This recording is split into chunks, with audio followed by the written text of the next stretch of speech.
Well, we're back now with Monica Crowley, Dr. Waleed Phares, Michael Scheuer.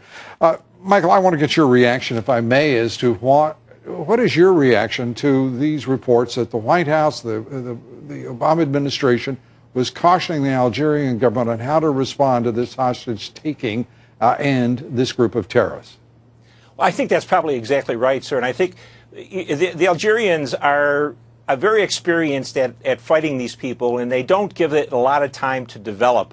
I think it's probably very crude to say, but I think the Algerians valued that gas production plant more really than the people that were being held hostage. And I think they were very worried about that plant being destroyed. And I think that's probably why they moved right away. A business decision as well as a security decision. Do you agree, Waleed? Well, I think in the principle, yes, but I think there was another reason for why the Algerians may have gone quickly into doing it. They were concerned, and I heard it in my debates with some of Algerian sources, that the Americans and the French could do it. There was a drone flying, and there were special forces moving. They were very concerned that we would go in, and therefore they could not absorb it politically. They went in first. And that part of the calculus was ignored by Washington, by European capitals? Waleed?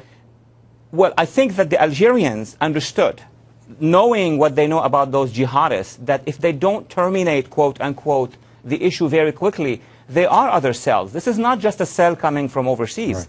Algeria is filled with similar groups. They were afraid that there will be other strikes elsewhere. They wanted to head off from the beginning.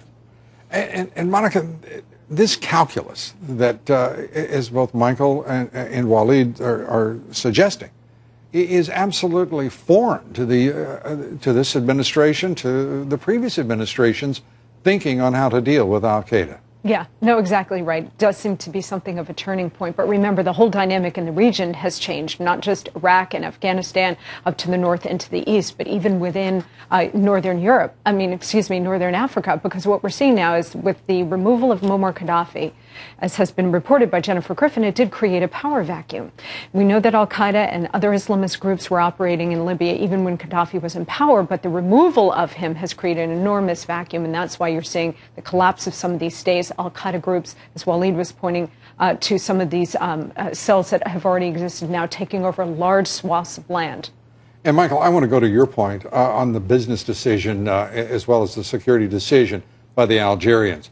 A lot of people don't realize that Algeria, in combination with Libya, provide just about, there's a 15% shortage right now in natural gas to Europe as a result of that shutdown of that one complex.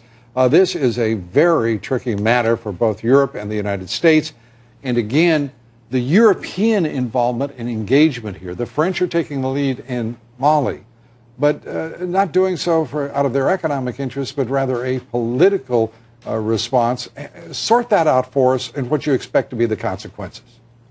Well, what they've done is the groups in Mali, Lou, and Algeria, and North Africa generally, and northwest Africa, are very ethnically different, religiously different, and grievances were probably primarily local.